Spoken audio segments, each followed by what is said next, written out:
Hello my dear friends, and welcome back to another Star Wars video. There are some really exciting things happening in the Mandalorian universe, and for those of us who loved Star Wars Rebels, which first released nearly a decade ago, we're being rewarded for following the journeys of some of our favourite characters. And that's what we're going to be talking about in today's video. Star Wars canon has finally revealed what happened to Agent Kallus after the events of the Star Wars Rebels epilogue, and we've waited a long time for this. And considering The Mandalorian and Grogu by Jon Favreau is promising more Zeb Orrelios after his cameo in Chapter 21, the chances are pretty good that we're going to see his friend Kallus make his way into live action in the Mandoverse too. The information today comes from the brand new amazing book, The Rise and Fall of the Galactic Empire by Dr. Chris Kempshall. In Chapter 24, Complacency and Appeasement, we learn that Kallus had a significant impact on the education sector of the New Republic. More on this later in the video, but just to catch you up to speed, Agent Kallus is just one of those characters that has such a satisfying arc, and is a perfect example of why Star Wars Rebels is not just underrated, but arguably the best of Star Wars animation. I know it's a controversial opinion, but I'm gonna stand by it.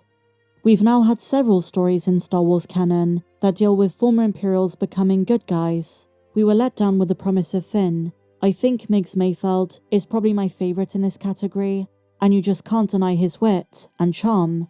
Iden Versio was another great example in the video game sphere, but I think the story of Kallus is so much more wholesome, personal, and unique. A compelling tale of loyalty, inner conflict, and redemption. Let's get into it. Kallus began as an Imperial loyalist, buying into the false notion the Empire was doing good to the galaxy, the regime bringing with it order and civility. But as Star Wars Rebels went on, cracks in Kallus's unwavering loyalty began to show. He started as a high-ranking officer in the ISB, tasked with quelling the growing rebel threat. He was a dedicated and ruthless enforcer of the Empire's will, often clashing with the Ghost Crew, and particularly Zeb. Kallus's early actions included his role in the genocide of Zeb's species, the Lasat.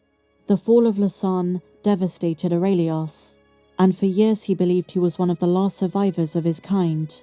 One of the major shifts in Kallus's personality began in the episode The Honourable Ones, where Kallus and Zeb were stranded together on a frozen moon of Geonosis.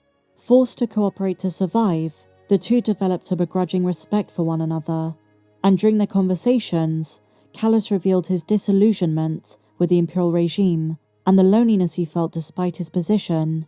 Kallus's doubts continued to grow as he witnessed the Empire's brutality firsthand. Eventually, he decides to become a double agent, aiding the rebels in secret while maintaining his cover within the Empire. Kallus fed critical information to the rebellion, helping to thwart several Imperial operations, and by this point, Kallus was feeling immense guilt for what took place on Lasan. Nonetheless, his role as a double agent was eventually discovered by Grand Admiral Thrawn, who he might come across again as an adversary during the New Republic. Narrowly escaping, Kallus fully defected to the Rebel Alliance, abandoning his Imperial position. He was welcomed by the rebels, and continued fighting against the Empire with a clear conscience. Well, almost. In the end, he found redemption, not only through helping in the liberation of Lothal, but also through his actions by making peace with Zeb, who takes him to Lirasan, a hidden world of the Lasat, and there, Kallus learns the Lasat people survived, and forgives himself for his past actions. So, what happens next? Well, the new book, The Rise and Fall of the Galactic Empire, finally answers that question. This excerpt is from Chapter 24.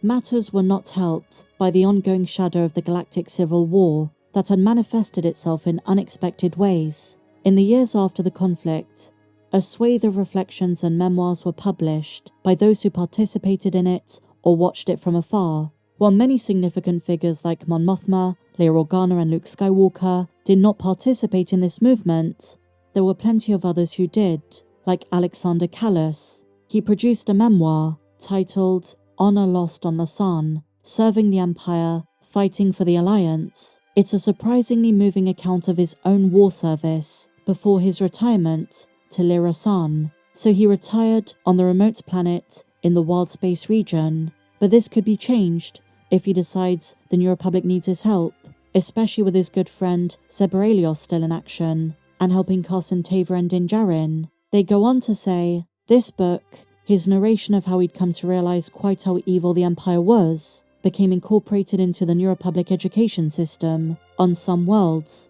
to help teach the next generation about the war and the dangers of the regime of old, and now the remnant. And the book kind of implies Callus's memoir was one of the most personal and touching.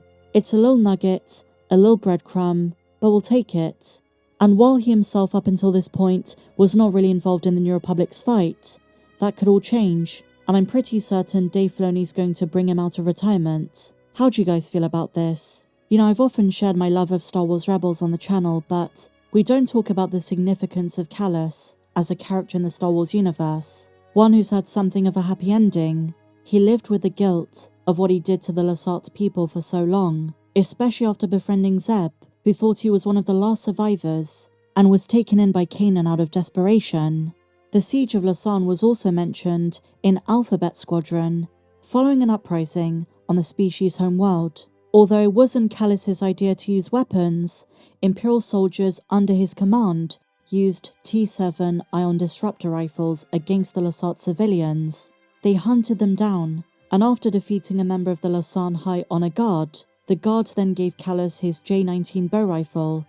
And another forgotten fact is that Wookiees intervened, trying to defend Lasan, and it was thanks to the Wookiees' intervention that some members of the species were saved.